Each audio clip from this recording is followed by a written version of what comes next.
My name is Sarah Martinez, and on a rainy Tuesday morning in March, my boss looked me straight in the eye and said, "Let's be honest, Sarah.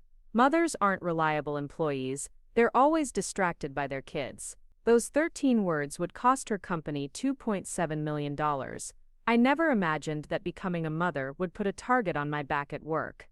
For 8 years, I had been the star performer at Meridian Financial Solutions, a mid-sized investment firm in downtown Seattle. I started as a junior analyst fresh out of the University of Washington, with my MBA in finance, working 16-hour days and sleeping in the office more nights than I care to remember. If you're watching this story, please tell us where you're tuning in from, and if this story touches you, make sure you're subscribed, because tomorrow I've saved something extra special for you. My dedication paid off. I was promoted to senior analyst within 2 years, then to portfolio manager by year 4, and finally to director of client relations by my 6th year. My clients loved me, my performance reviews were stellar, and I had built a reputation as someone who could turn around struggling accounts and bring in new business consistently. When I married my husband David in 2019, my boss Jennifer Morrison actually gave a speech at our wedding reception about how lucky David was to marry such a driven, successful woman. Jennifer was the vice president of operations, a sharp woman in her early 50s who had climbed the corporate ladder through sheer determination and, as she often reminded us, by making sacrifices that other people weren't willing to make. She was unmarried, had no children, and made it clear that her career was her life. At the time, I admired her focus and ambition. I thought we understood each other. Jennifer had been my mentor for years. She was the one who recommended me for my first promotion, who taught me how to navigate office politics, and who showed me the ropes of client management. We worked closely together on major accounts, and I genuinely respected her business acumen. She was tough but fair, demanding but supportive. Under her guidance, I had thrived professionally and financially. My salary had grown from $45,000 to $130,000, plus bonuses that often exceeded $20,000 annually. When David and I decided to start a family in early 2021, I was confident that my track record would speak for itself.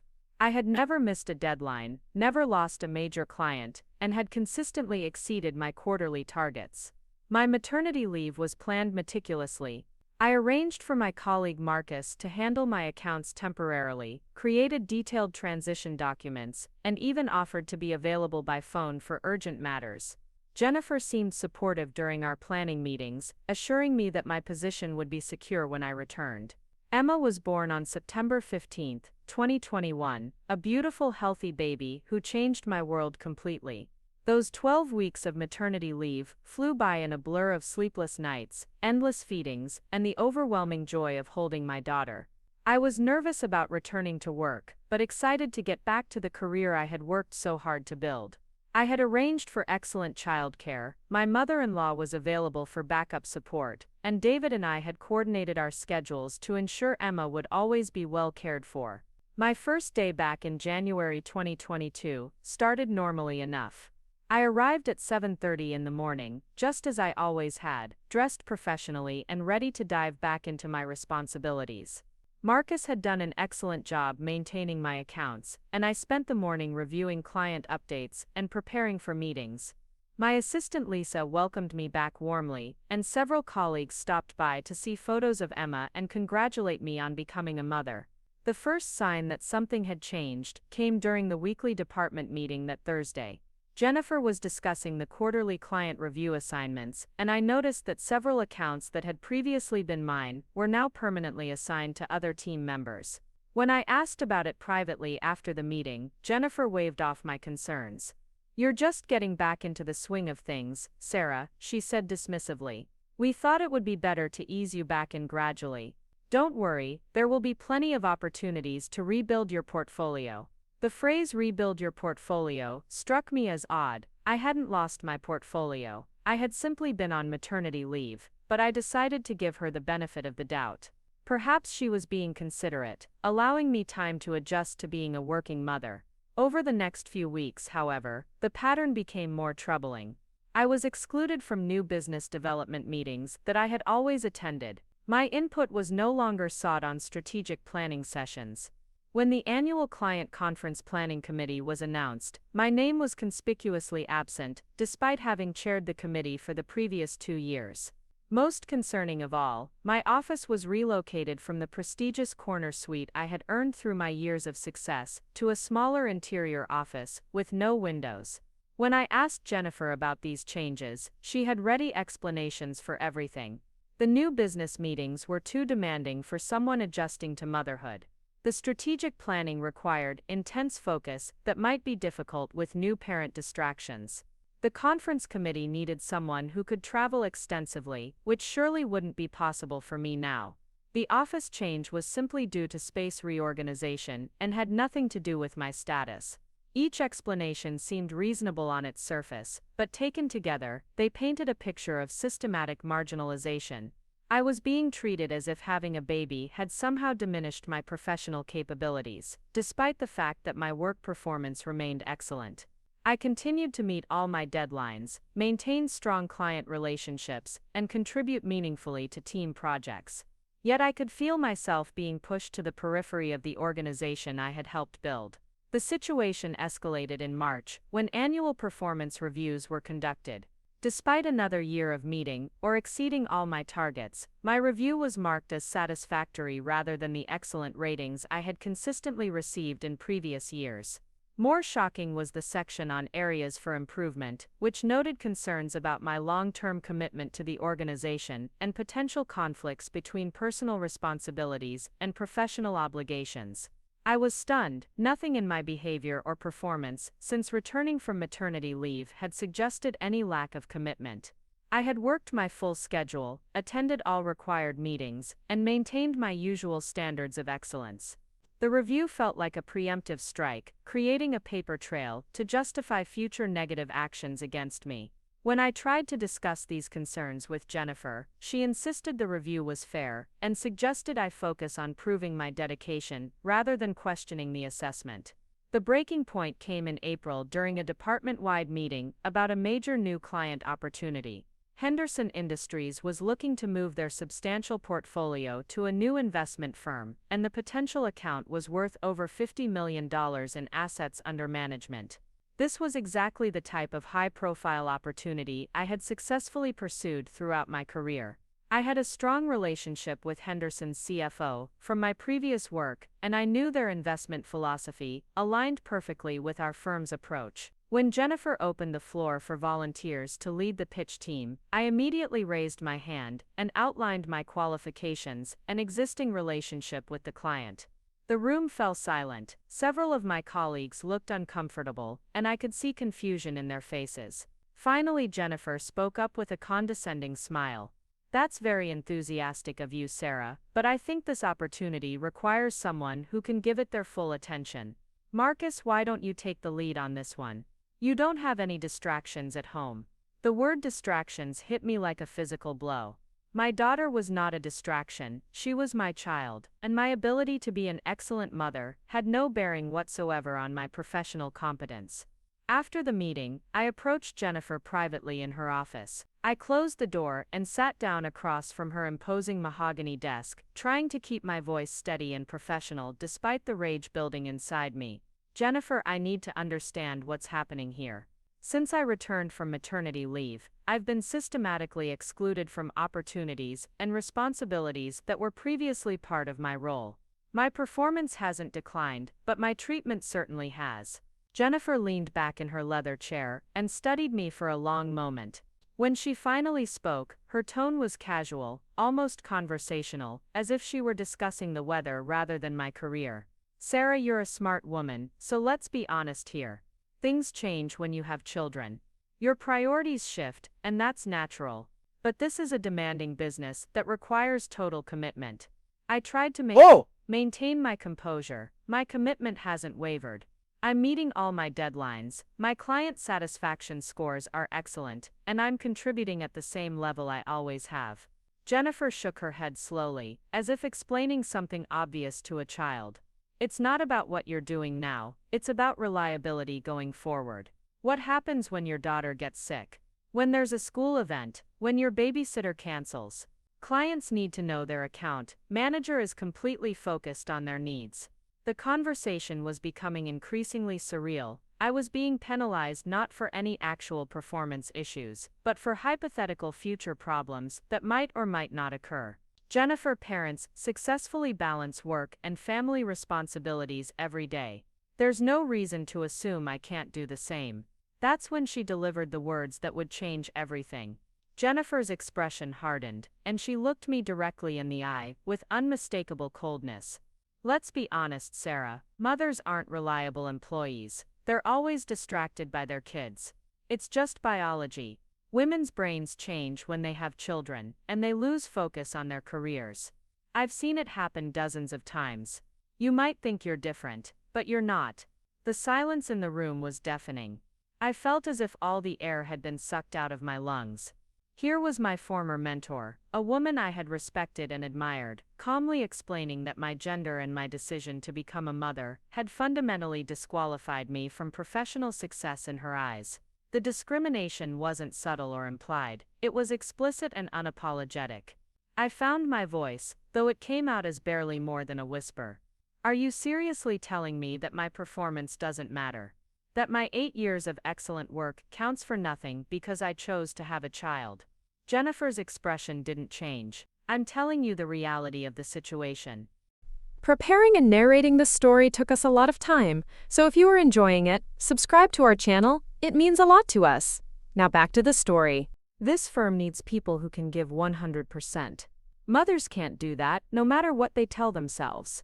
I stood up slowly, my legs feeling unsteady beneath me. Jennifer, what you just said is not only wrong, it's illegal. You're engaging in pregnancy and familial status discrimination. She laughed, actually laughed, as if my concern was amusing. Good luck proving that, Sarah. This conversation never happened. And even if it did, you're an at-will employee. We can terminate you for any reason or no reason at all. The threat was clear and unmistakable. I was being told to accept my diminished status quietly or face termination. Jennifer had calculated that I would be too afraid, too dependent on my income, too concerned about my family's financial security to fight back. She had made the classic mistake of assuming that becoming a mother had made me weaker rather than stronger. I walked out of her office in a daze, my mind reeling from what had just transpired. As I sat in my small windowless office, staring at the photo of Emma on my desk, I felt a mixture of rage, hurt, and determination that I had never experienced before. Jennifer Morrison had just made the biggest mistake of her professional life. She had underestimated the strength of a mother protecting not just her own future, but the future of every working mother who would come after her. That evening, I sat at my kitchen table with David, Emma sleeping peacefully in her high chair nearby, and recounted the entire conversation. David was furious, his face flushing red as I described Jennifer's casual dismissal of mothers as unreliable employees. She actually said that mothers' brains change and they lose focus. Sarah, that's textbook discrimination. You have to report this. I had already been thinking the same thing, but hearing David confirm my instincts gave me additional confidence. I know, but she's right about one thing. It's her word against mine. I have no recording, no witnesses. It would be incredibly difficult to prove. David reached across the table and took my hand. So we make sure we have proof next time. You can't let her get away with this. It's not just about you anymore. It's about Emma too. What kind of world do we want her to grow up in? He was right, of course. This wasn't just about my career or my financial security, though both of those were important. This was about the principle that a woman's value as an employee shouldn't diminish because she chooses to become a mother. It was about ensuring that my daughter would inherit a workplace where her reproductive choices wouldn't limit her professional opportunities. Over the next few days, I began documenting everything. I wrote down every detail I could remember about my conversation with Jennifer, including the exact words she had used. I compiled a timeline of all the changes in my treatment since returning from maternity leave, from the office relocation to the exclusion from meetings to the diminished performance review. I gathered email evidence showing my continued excellent performance and client satisfaction. I also started researching employment law, specifically focusing on pregnancy discrimination and familial status discrimination. What I learned both encouraged and frightened me. The law was clearly on my side. What Jennifer had done was unambiguously illegal under both federal and state anti-discrimination statutes. However, I also learned how difficult these cases could be to prove, and how emotionally and financially draining the legal process could be. Most concerning of all, I discovered that retaliation against employees who file discrimination complaints was common and often devastating to their careers.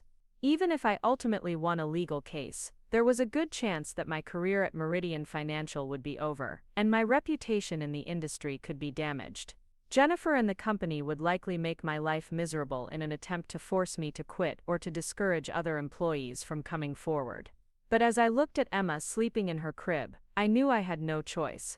Someone had to stand up to this kind of discrimination, and it might as well be me. I had the financial resources to weather a legal battle, the documentation skills to build a strong case, and the determination to see it through to the end. Most importantly, I had something worth fighting for, the future that I wanted for my daughter and for all the daughters who would follow. The first step was finding the right legal representation. I spent hours researching employment attorneys in Seattle, looking for someone with specific experience in pregnancy and familial status discrimination cases. I needed someone who understood the complex dynamics of workplace discrimination and who had a track record of successful outcomes against large corporations. After several consultations, I found exactly what I was looking for in Rebecca Chen, a partner at Morrison, Klein & Associates who specialized in employment law. Rebecca was in her early 40s, a mother of two herself, and had successfully litigated dozens of discrimination cases.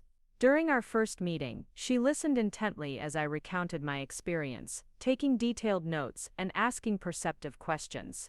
"Sarah," she said when I finished my story, "what Jennifer Morrison said to you represents some of the most blatant pregnancy discrimination I've encountered in my 15 years of practice. The challenge, as you've recognized, is proving it happened. But the pattern of treatment you've documented since returning from maternity leave strongly supports your account. We can build a compelling case." Rebecca explained the legal process ahead of us. We would file a complaint with the Equal Employment Opportunity Commission, which would investigate the charges and attempt to mediate a resolution. If that failed, we would have the right to file a federal lawsuit seeking damages for lost wages, emotional distress, and punitive damages against both Jennifer personally and Meridian Financial as a company. "I need to be honest with you," Rebecca continued. "This will likely get ugly. They'll try to destroy your reputation, question your work performance, and make your life at the company unbearable. The legal process could take years, and there's always the risk that a jury won't see things our way. Are you prepared for that fight?" I thought about Emma, about the conversation I hoped to have with her someday about standing up for what's right even when it's difficult. I thought about all the talented women who might choose not to have children because they feared it would derail their careers. I thought about Jennifer Morrison's smug confidence that I would simply accept discrimination because fighting back seemed too hard. "I'm ready," I told Rebecca. "Let's do this." What I didn't know then was that the battle ahead would test every ounce of strength and determination I possessed. Jennifer Morrison had declared war on working mothers, and I was about to show her exactly what this particular mother was capable of when she decided to fight back. The next morning, I arrived at work with a new sense of purpose. I would continue to excel in my role, while methodically building the case that would ultimately bring Jennifer Morrison and Meridian Financial to justice. Every email would be saved, every interaction documented, every slight and discrimination carefully recorded. Jennifer thought she held all the power in our relationship, but she was about to learn that motherhood hadn't made me weaker. It had made me absolutely unstoppable. The EEOC complaint was filed on a Wednesday morning in late April. Rebecca and I had spent weeks crafting the document, ensuring every detail was precise and every allegation was supported by evidence. The formal charges included pregnancy discrimination, sex discrimination, and hostile work environment under Title VII of the Civil Rights Act. As I signed the papers in Rebecca's office, my hands trembled slightly, not from fear but from the gravity of what I was setting in motion. Within 48 hours, Meridian Financial received notification of the complaint. I was in my office reviewing quarterly reports when my phone rang with an internal call. It was Karen Walsh from Human Resources, her voice tight with professional courtesy that barely masked underlying tension. "Sarah, could you please come to my office immediately? We need to discuss an urgent matter."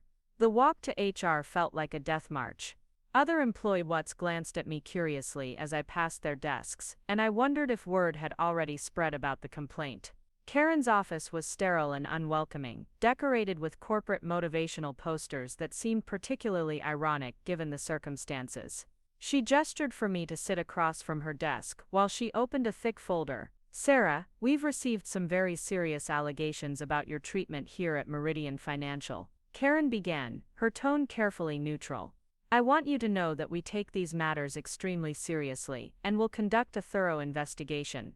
In the meantime, we think it would be best if you took some paid administrative leave while we sort this out." I had expected this move. Rebecca had warned me that companies often tried to isolate complainants during investigations, ostensibly to prevent retaliation but actually to limit their ability to gather additional evidence or speak with potential witnesses. "I appreciate your concern, Karen, but I'd prefer to continue working. I have important client responsibilities that need my attention." Karen's smile was practiced and unconvincing. "I understand your dedication, but this really isn't optional. We need to ensure the integrity of our investigation, and having you in the office while we interview other employees could create complications. Don't worry about your clients, we'll make sure they're well taken care of." The message was clear. I was being removed from the battlefield while they prepared their defense. My access to colleagues who might support my case would be severed, and my clients would be reassigned, further undermining my position. As I packed my personal items from my office later that day, I noticed Jennifer watching from her doorway with an expression that mixed satisfaction with calculation. The next few weeks were surreal. I was officially employed and receiving my full salary, but I was forbidden from entering the office or contacting my colleagues. My work laptop and phone were confiscated, cutting off my access to emails and documents that might have supported my case. When I tried calling clients to explain my temporary absence, I discovered that my access to the company phone system had been terminated. Rebecca filed motions to preserve evidence and prevent the destruction of relevant documents, but we both knew that damage was likely already being done. Emails were probably being deleted, witnesses were being coached, and my work history was being rewritten to support whatever defense strategy the company was developing. During my forced exile, I threw myself into research and preparation. I compiled detailed records of every interaction with Jennifer and other supervisors since my return from maternity leave. I reached out to former colleagues who had left the company, discovering disturbing patterns of treatment toward other working mothers. Lisa Rodriguez had been demoted after requesting flexible hours following the birth of her second child. Amanda Foster had been passed over for promotion repeatedly after mentioning her plans to start a family. The investigation at Meridian Financial dragged on for 6 weeks. During this time, I received periodic updates from Karen Walsh, each more frustrating than the last. They were interviewing witnesses, reviewing documents, and consulting with legal counsel. The company was taking these allegations very seriously and wanted to ensure a fair and thorough process. Each update felt like a stalling tactic designed to wear down my resolve. Finally, I was summoned back to Karen's office for what she called a concluding meeting.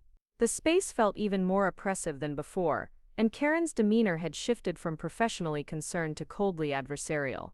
She had clearly received coaching from the company's legal team, and every word was chosen with litigation in mind. "Sarah, after a comprehensive investigation, we have been unable to substantiate your allegations," Karen announced, reading from prepared remarks.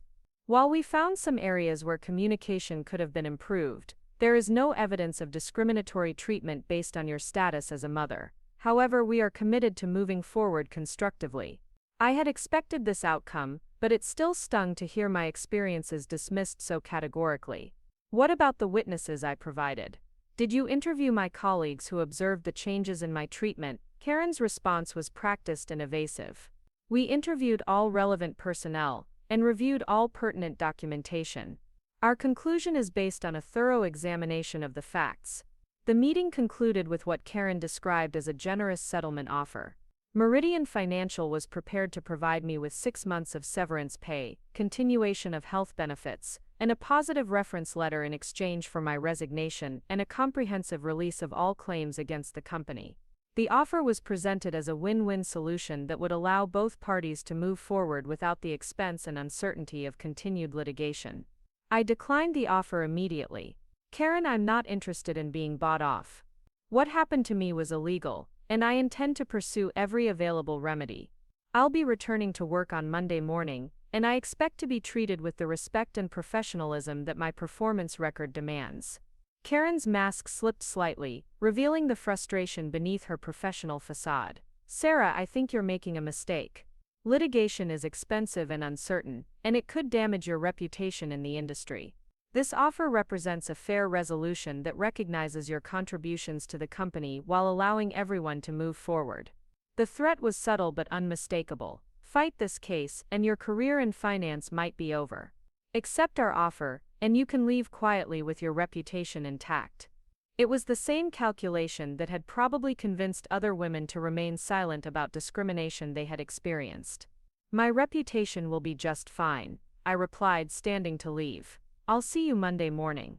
As I walked out of the building, I called Rebecca to update her on the company's response. She was unsurprised by their denial of my allegations but encouraged by their immediate settlement offer. They wouldn't be offering 6 months severance if they thought your case was weak, she observed. Companies don't pay to make frivolous complaints go away. This tells me they're genuinely worried about what a jury might think of Jennifer Morrison's conduct. Monday morning arrived gray and drizzly, matching my mood as I walked through the lobby of Meridian Financial for the first time in 6 weeks. The security guard, who had always greeted me warmly, barely made eye contact.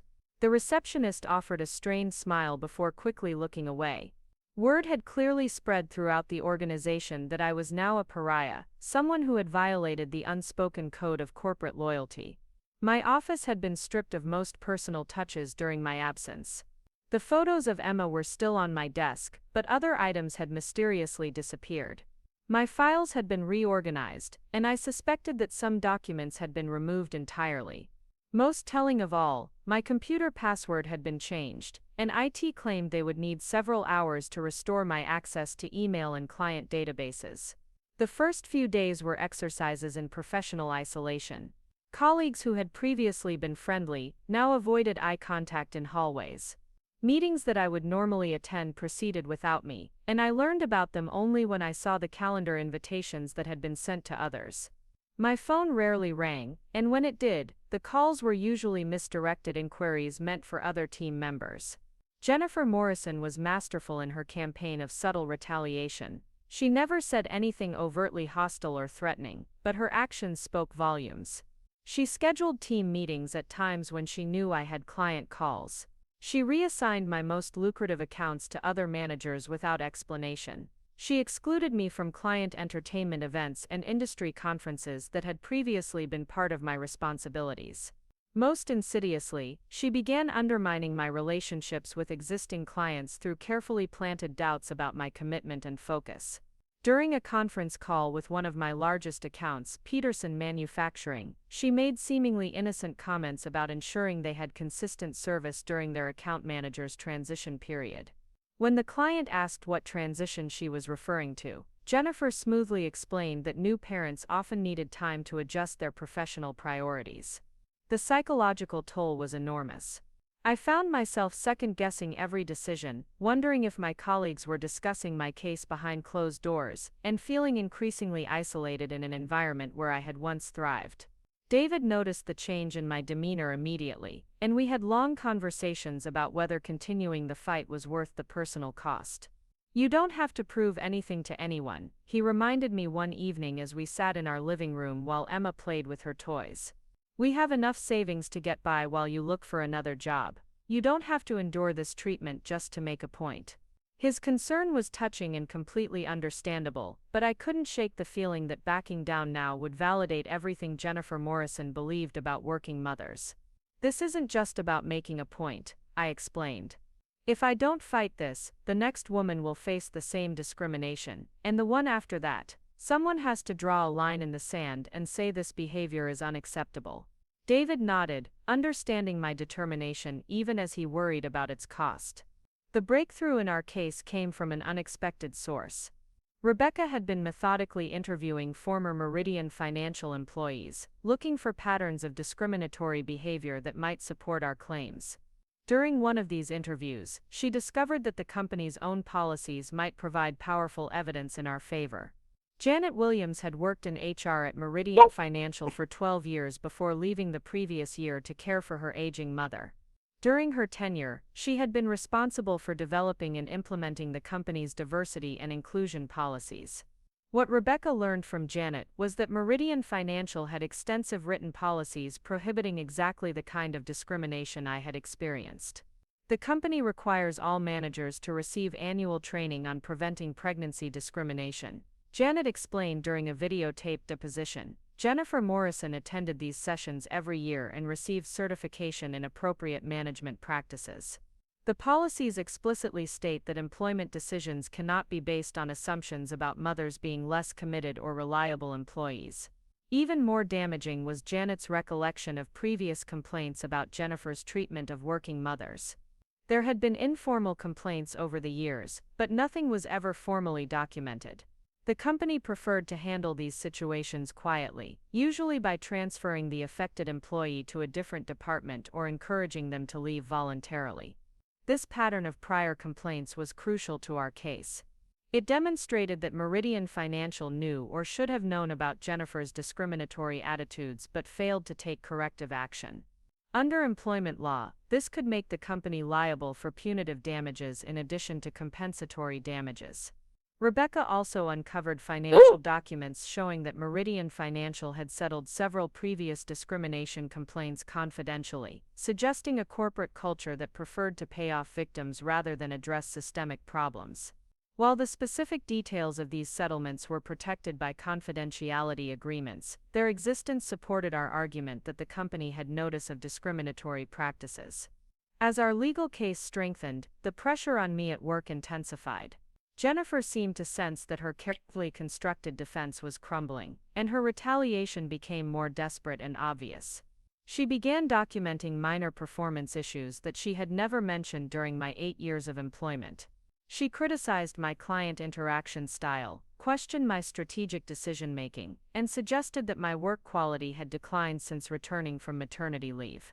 The most egregious incident occurred during a client presentation to Hamilton Industries, a prospective account worth over $30 million in assets under management. I had prepared extensively for the meeting, developing a comprehensive investment strategy tailored to their specific needs and risk tolerance. My presentation was polished and professional, and the clients seemed genuinely impressed with our proposal.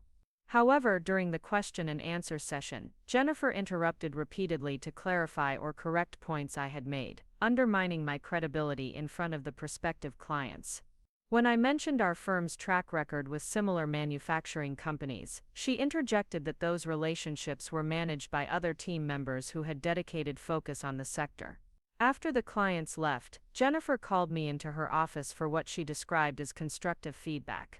"Sarah, I'm concerned about your presentation today. You seemed unprepared and unfocused. I had to step in several times to ensure our clients received accurate information. The criticism was not only unfair but documented in writing, creating a paper trail that could be used to justify future negative actions against me." I recognized this tactic from Rebecca's coaching. Employers often tried to build retroactive justifications for discriminatory treatment by suddenly discovering performance problems in previously excellent employees. The goal was to create plausible alternative explanations for adverse employment actions that had actually been motivated by discriminatory bias. Jennifer, my presentation was thoroughly researched and professionally delivered. I responded calmly. If you had concerns about specific points, it would have been more appropriate to discuss them privately rather than undermining me in front of clients. Her response was a cold smile and a notation in my file about defensiveness and unwillingness to accept feedback. The situation reached a breaking point in August when Jennifer announced that my position was being eliminated as part of a departmental restructuring. The news was delivered in a brief meeting with HR present, ostensibly to witness the professional manner in which the termination was being handled. I was offered a lower-level position as a junior analyst, a role I had held 8 years earlier, at a salary reduction of nearly $40,000 annually. This restructuring reflects the changing needs of our client base, Jennifer explained with practiced sincerity. We're consolidating our client relationship management functions and need people who can demonstrate unwavering commitment to this demanding role. We think the analyst position would be a better fit for your current circumstances. The demotion was presented as a generous accommodation, allowing me to remain employed while acknowledging the limitations that motherhood had supposedly imposed on my professional capabilities. I was given 48 hours to decide whether to accept the reduced position or resign from the company entirely. That evening, I sat in Rebecca's office as she reviewed the termination documents and restructuring announcement.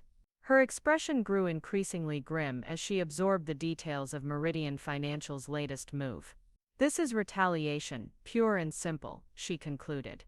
"They're trying to force you out while maintaining plausible deniability about their motivations." Rebecca explained that the timing of the restructuring, coming just months after my EEOC complaint, created a strong inference of retaliatory motive.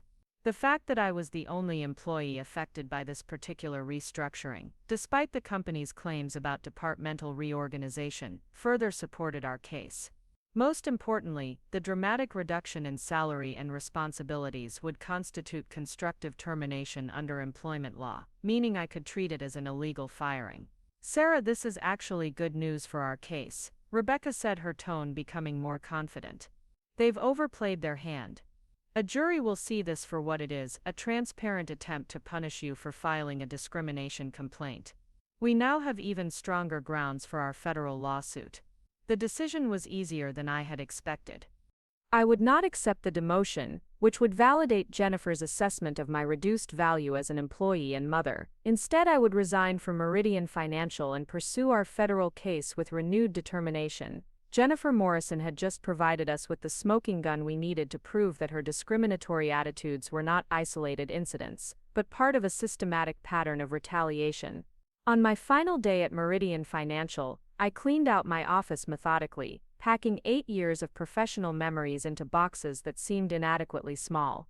Colleagues who had once been friends watched awkwardly as I loaded my belongings into my car, uncertain whether expressing sympathy might somehow implicate them in my legal battle against the company. As I drove away from the building for the last time, I felt a mixture of sadness and liberation. Meridian Financial had been my professional home for nearly a decade, the place where I had built my career and achieved financial security. But it had also become a hostile environment where my value as an employee was questioned because of my decision to become a mother. Jennifer Morrison had calculated that I would eventually capitulate to the pressure and accept my diminished status quietly. She had underestimated the strength that comes from fighting not just for yourself but for every woman who might face similar discrimination in the future. The real battle was just beginning, and I was more determined than ever to see it through to victory. The federal courthouse in downtown Seattle felt imposing as I walked up its granite steps on a crisp October morning, 18 months after filing our lawsuit against Meridian Financial and Jennifer Morrison personally. Rebecca had warned me that this day would come, but nothing could have prepared me for the weight of finally facing my accusers in open court. The months leading up to trial had been a grueling process of depositions, document discovery, and legal maneuvering. Meridian Financial had hired one of Seattle's most prestigious law firms, Wilson & Associates, to defend against our claims. Their strategy became clear early on: paint me as a disgruntled employee whose performance had legitimately declined after having a child, making any adverse employment actions justified rather than discriminatory. During my deposition, their lead attorney Michael Harrison had been relentless in his questioning. He scrutinized every aspect of my work performance since returning from maternity leave, searching for any evidence that might support their narrative of declining competence. He questioned my time management, my client relationships, and my commitment to professional development. Most offensively, he spent hours exploring my childcare arrangements, as if my ability to be a good mother was somehow relevant to whether I had been illegally discriminated against. "Mrs. Martinez, isn't it true that you frequently left work early to pick up your daughter from daycare?" Harrison had asked, his tone suggesting this was evidence of professional neglect rather than responsible parenting. Rebecca objected repeatedly to these invasive questions, but the defense team was clearly building a case that motherhood had fundamentally changed my priorities and capabilities. Jennifer Morrison's deposition had been even more revealing. Under oath, she doubled down on her beliefs about working mothers, though she was careful to couch her discriminatory views in language that sounded superficially reasonable. When asked about her comment that mothers aren't reliable employees, she claimed she had been misunderstood and was simply expressing concerns about work-life balance in a demanding industry. "I never said that mothers can't be good employees," Jennifer testified, her voice steady despite the obvious lie. "I was simply pointing out that new parents often face challenges balancing competing demands. As a manager, it's my responsibility to ensure our clients receive consistent service, and sometimes that requires difficult staffing decisions." Rebecca had masterfully exposed the contradictions in Jennifer's testimony, forcing her to acknowledge that she had never raised similar concerns about male employees who became fathers. When pressed about the company's diversity policies, Jennifer claimed she was fully supportive of equal treatment while simultaneously defending every discriminatory action she had taken against me. The most damaging evidence came from discovery of internal company communications. Rebecca's subpoenas had uncovered email exchanges between Jennifer and other executives that revealed the true motivations behind my treatment. In one particularly incriminating message to the CEO, Jennifer had written, "We need to be realistic about Sarah's long-term value to the organization. New mothers never return with the same level of dedication, and we can't afford to carry employees who are distracted by family obligations." Another email chain discussed strategies for managing my inevitable departure, with Jennifer writing, "The key is to document performance issues that justify our decisions. We need to create a paper trail that shows legitimate business reasons for any actions we take." This communication, sent just days after my return from maternity leave, proved that the campaign against me had been premeditated and systematic. Meridian Financial's defense team fought vigorously to prevent these emails from being admitted into evidence, arguing they were taken out of context and didn't reflect official company policy. However, Rebecca successfully demonstrated that Jennifer's actions were consistent with the discriminatory attitudes expressed in her private communications, making the emails highly relevant to our case. The trial itself began on a Monday morning in Judge Patricia Reeves' courtroom. Judge Reeves was known for her no-nonsense approach to employment law cases and her impatience with discriminatory behavior in any form. During jury selection, she made clear that she expected all parties to conduct themselves with the utmost professionalism and respect for the legal process. Our legal team had chosen to present our case as a straightforward story of discrimination and retaliation. Rebecca's opening statement was powerful and direct, outlining the timeline of events from my successful pre-pregnancy career through the systematic marginalization I experienced after becoming a mother. She emphasized that this case wasn't about special treatment or accommodation, but about equal treatment under the law. "Ladies and gentlemen of the jury," Rebecca began, her voice carrying throughout the packed courtroom, "this case is about a simple principle that becoming a mother should not disqualify a woman from professional success. Sarah Martinez was an exemplary employee for 8 years, consistently exceeding performance targets and earning promotions based on merit. But the moment she returned from maternity leave, she was treated as a liability rather than an asset, not because her performance had declined, but because her supervisor believed that mothers are inherently unreliable employees." The defense's opening statement took a dramatically different approach. "Michael Harrison portrayed me as an employee whose priorities had shifted after having a child, leading to legitimate concerns about my professional commitment. He argued that the company's actions were motivated by business necessity rather than discriminatory bias, and that any adverse treatment I experienced was the result of my own performance issues rather than illegal discrimination. This case is not about discrimination," Harrison told the jury. "It's about accountability. When an employee's performance declines, employers have the right and responsibility to take corrective action. The evidence will show that Mrs. Martinez's work quality and professional focus diminished after she became a mother, and that Meridian Financial's decisions were based on legitimate business concerns rather than discriminatory motives." The first week of trial focused on establishing the timeline of events and my work history at Meridian Financial.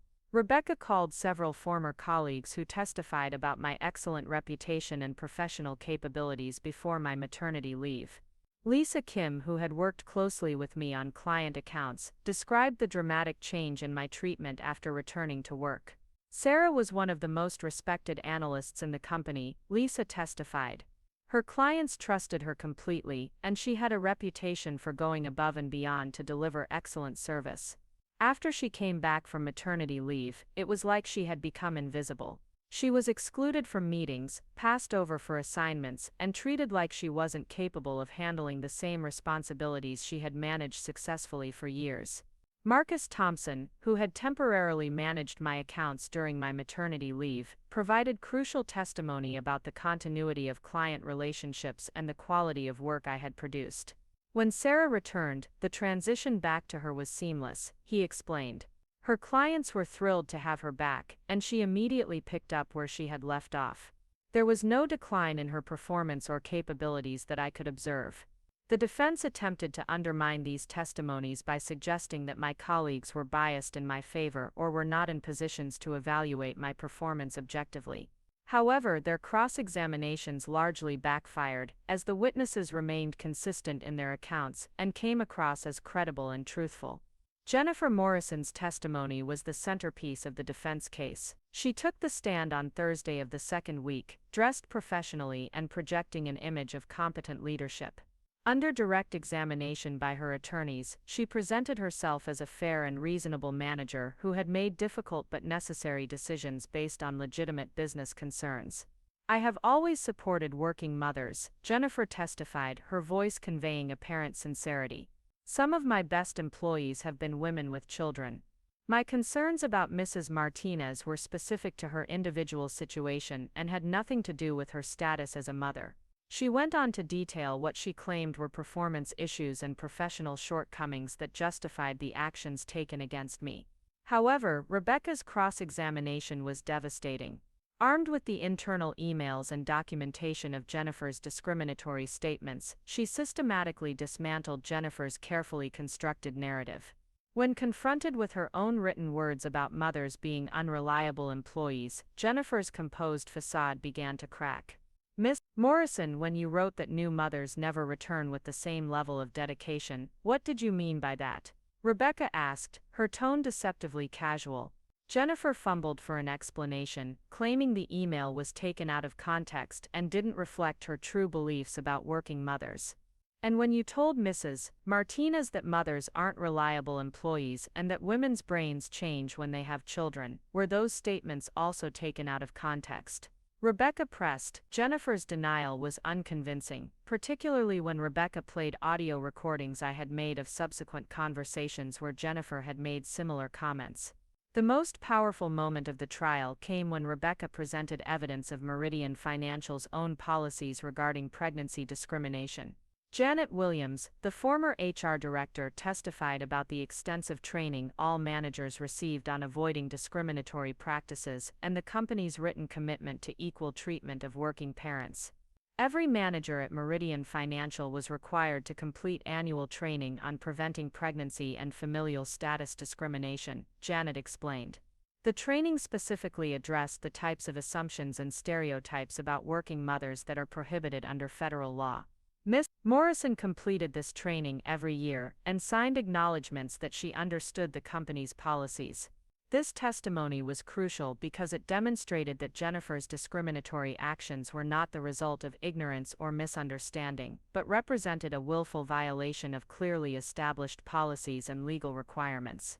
The company could not claim that they were unaware of the law or had failed to train their managers appropriately. The damages phase of the trial required extensive testimony from economic experts who calculated the financial impact of the discrimination I had experienced. Dr. Patricia Hendricks, a forensic economist, testified that my lost wages and benefits totaled approximately $400,000 over my expected career trajectory. This calculation included not only the immediate salary reduction from my constructive termination, but also the long-term impact on my earning potential and retirement savings. Mrs. Martinez was on a clear upward trajectory in her career, Dr. Hendricks explained to the jury. Based on her performance history and industry standards, she would likely have continued receiving promotions and salary increases. The discrimination she experienced derailed this progression and will have lasting financial consequences throughout her working life. Rebecca also presented evidence supporting our claim for punitive damages, arguing that Jennifer's conduct was so egregious and the company's response so inadequate that additional penalties were necessary to deter similar behavior in the future. The pattern of previous settlements and the company's failure to take corrective action despite multiple informal complaints demonstrated a corporate culture that tolerated discrimination against working mothers. The defense's expert witnesses attempted to minimize the financial impact of my termination, arguing that any career setback was temporary and that I could rebuild my professional standing with time and effort. However, their testimony was undermined by the realities of the financial industry, where gaps in employment and controversial departures from previous employers can have lasting negative effects on career prospects. During closing arguments, Rebecca delivered a passionate summation that connected the legal issues to broader questions of fairness and equality in the workplace. "This case is about more than one woman's experience with discrimination," she told the jury.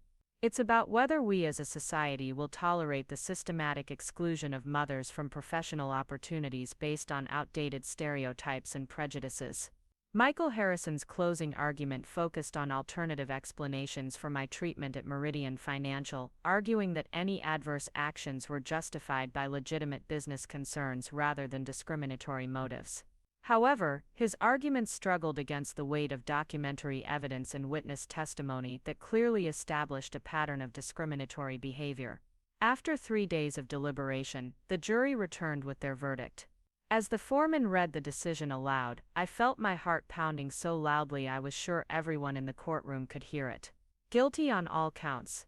The jury found that both Jennifer Morrison and Meridian Financial had engaged in pregnancy discrimination, sex discrimination, and illegal retaliation. The damages award exceeded even Rebecca's most optimistic projections. The jury awarded me $1.2 million in compensatory damages for lost wages, benefits, and emotional distress.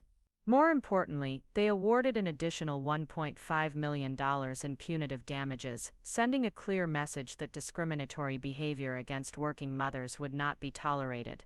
As I sat in the courtroom listening to the verdict, I thought about Emma, now almost 3 years old, and the workplace she would hopefully inherit.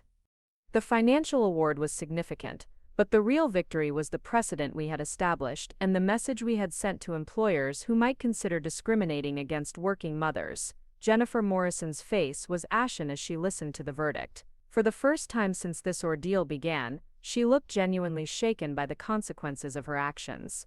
Meridian Financial's executives huddled with their attorneys, no doubt calculating the full cost of their failure to address discriminatory behavior in their organization. The case made headlines in the Seattle business community and beyond. Employment attorneys hailed it as a significant victory for working parents' rights, while business organizations expressed concern about the size of the damages award. Most importantly, it sparked conversations about workplace discrimination that had been long overdue. 3 months after the trial, I received a call from Rebecca with unexpected news. Meridian Financial was requesting a settlement conference to resolve the case without going through the appeals process. Despite their public statements about fighting the verdict, they were apparently unwilling to risk an even larger judgment if the case was retried. The settlement negotiations were conducted in a conference room at Rebecca's law firm, with Jennifer Morrison conspicuously absent from the discussions. Meridian Financial's new legal team seemed eager to put the case behind them, offering to pay the full judgment amount plus additional compensation for my legal fees and costs. More significantly, they agreed to implement comprehensive reforms to their employment practices, including enhanced training for all managers, an independent ombudsman for discrimination complaints, and regular audits of promotion and compensation decisions to identify potential bias. These systemic changes would benefit countless future employees and help prevent other women from experiencing the discrimination I had endured. As I signed the final settlement documents, I reflected on the long journey from that devastating conversation in Jennifer Morrison's office to this moment of vindication.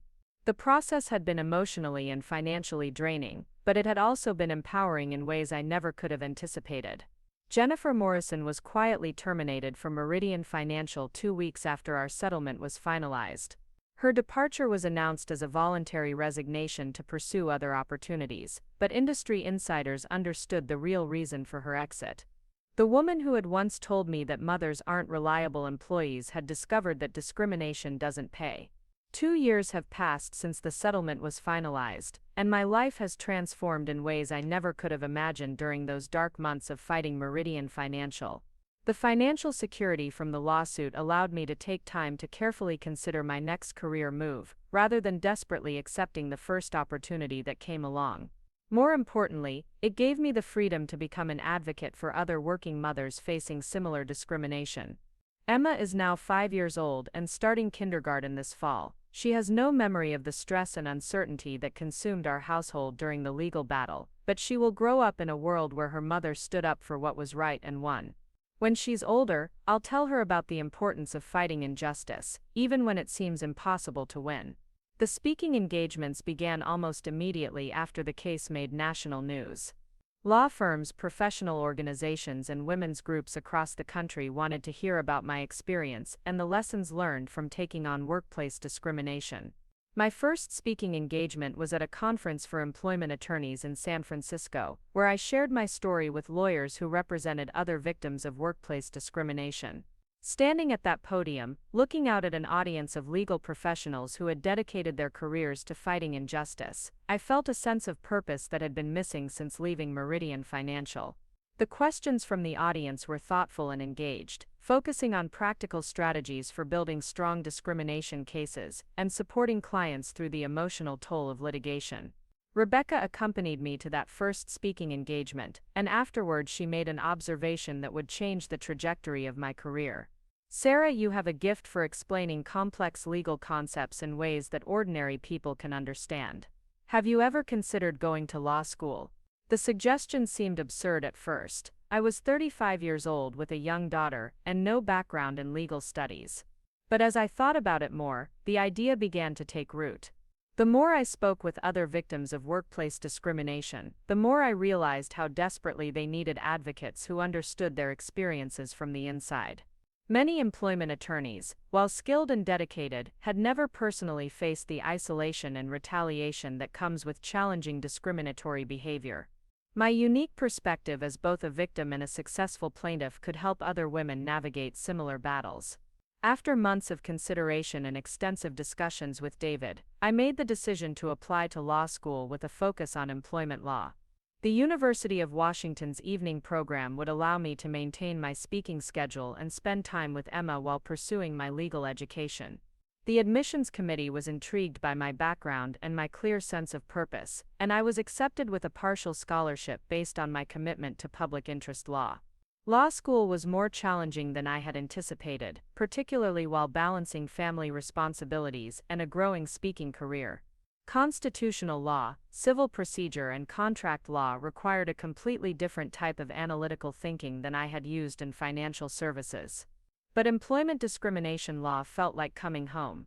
The cases we studied weren't abstract legal concepts, they were real people who had faced the same challenges I had experienced. During my second year, I began working with Rebecca's firm as a law clerk, gaining practical experience while continuing my studies.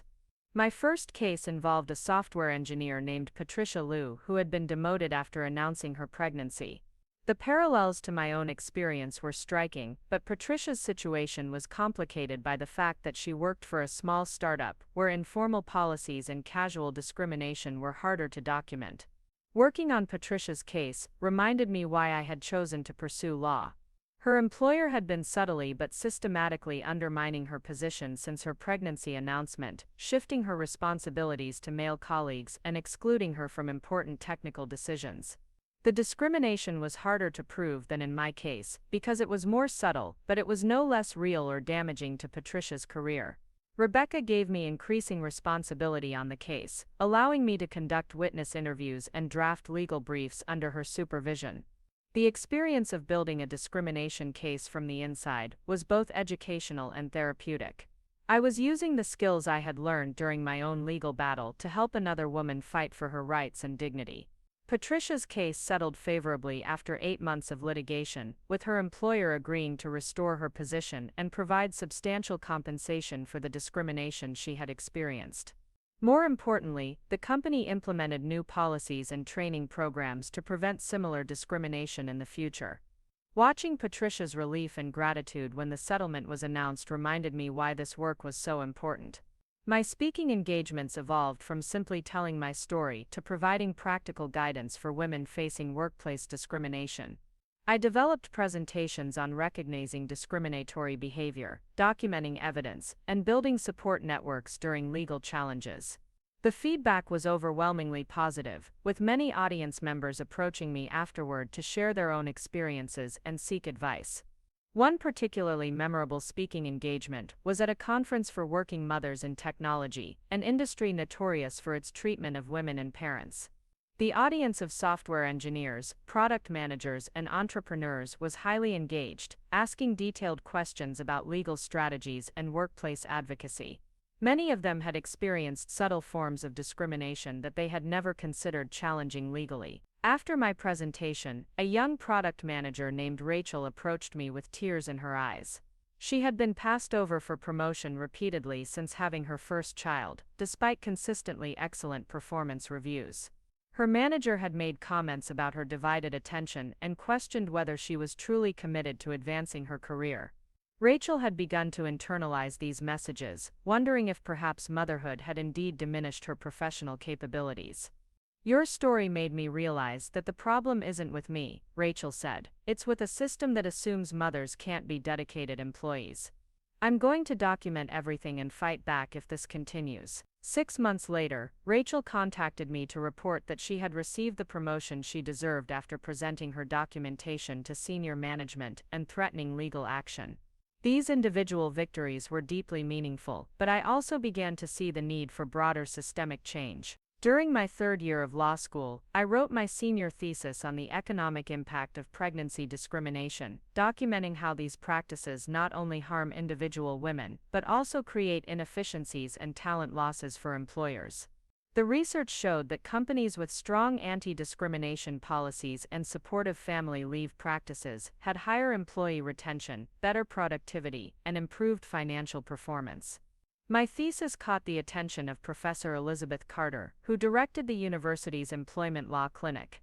She invited me to present my research at a symposium on workplace equality, where my presentation was attended by legislators, policy advocates, and business leaders. The positive response led to invitations to testify before state legislative committees, considering stronger pregnancy discrimination protections. Testifying before the Washington state legislature was both nerve-wracking and exhilarating. I shared my personal story alongside the research findings, making the case for enhanced penalties for pregnancy discrimination and stronger protections for employees who report discriminatory behavior. The legislation ultimately passed with bipartisan support, creating new remedies for discrimination victims and requiring employers to provide annual training on pregnancy and familial status discrimination. After graduating from law school and passing the bar exam, I joined Rebecca's firm as an associate attorney specializing in employment discrimination cases. My first major case as a licensed attorney involved a class action lawsuit against a large retail chain that had systematically discriminated against pregnant employees and working mothers. The case required extensive coordination with attorneys in multiple states and affected hundreds of women who had been denied promotions, demoted, or terminated because of their pregnancy or parental status. The retail chain initially fought the case aggressively, arguing that their employment decisions were based on legitimate business factors rather than discriminatory bias. However, our investigation uncovered a pattern of discriminatory comments by managers and statistical evidence showing that women's career advancement stalled dramatically after they had children. The case ultimately settled for $47 million, providing compensation to affected employees and requiring comprehensive policy changes throughout the company. Working on large-scale discrimination cases has given me a broader perspective on the systemic nature of workplace bias against mothers. Individual victories like mine are important, but lasting change requires sustained pressure on institutions and cultural shifts in how we think about work and family. My speaking engagements now focus not just on legal strategies, but on advocacy for policy changes that would make discrimination less profitable for employers. The most rewarding aspect of my current work is mentoring other women who are considering legal action against discriminatory employers. Many of them contact me after hearing one of my speeches or reading about my case online. They are often frightened and uncertain, wondering if they have the strength to challenge powerful institutions and endure the retaliation that inevitably follows. I always tell them the same thing: the fight is difficult, but it's worth it. Not just for the personal vindication or financial compensation, but for the knowledge that you stood up for yourself and potentially prevented other women from facing similar discrimination. Every successful case sends a message to employers that discriminatory behavior has consequences. Last month, I received an unexpected phone call from a journalist writing a follow-up story about my case against Meridian Financial. She wanted to know what had happened to Jennifer Morrison and whether the company had truly changed its culture regarding working mothers. The answers were both satisfying and sobering. Jennifer Morrison had struggled to find equivalent employment after leaving Meridian Financial. Word of her discriminatory behavior had spread throughout the financial services industry, and potential employers were reluctant to hire someone who represented such a significant legal liability. She eventually took a position with a much smaller firm at a substantially reduced salary, essentially experiencing the same type of career derailment she had tried to impose on me. Meridian Financial, meanwhile, had undergone significant changes in leadership and policies.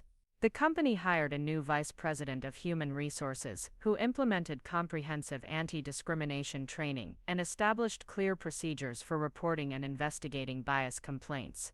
They also created mentorship programs specifically designed to support working parents and ensure equal opportunities for career advancement. More importantly, the company's treatment of working mothers had measurably improved. The journalist's investigation found that women returning from maternity leave were now more likely to receive promotions and challenging assignments than they had been before my lawsuit.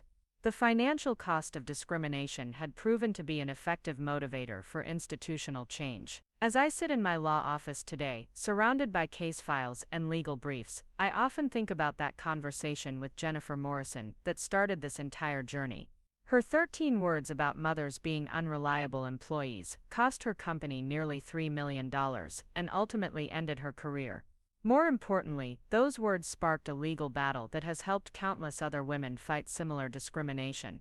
Emma sometimes visits my office after school, doing her homework at the conference table while I prepare for depositions or client meetings. She doesn't fully understand what I do for work, but she knows that I help people who have been treated unfairly. When she grows up, I hope she'll understand that sometimes the most important battles are the ones that seem impossible to win. The fight against workplace discrimination is far from over. Despite legal protections and increased awareness, working mothers continue to face subtle and overt bias that limits their professional opportunities.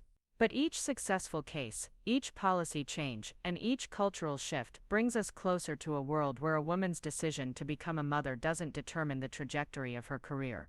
My story began with discrimination and humiliation, but it has become one of resistance and ultimately victory. Jennifer Morrison thought she understood the limitations of working mothers, but she learned that this particular mother was capable of far more than she had imagined. The lesson for other employers is simple: discrimination doesn't pay, and underestimating the determination of a mother fighting for her rights is a mistake they can't afford to make. Up next, you've got two more standout stories right on your screen. If this one hit the mark, you won't want to pass these up. Just click and check them out.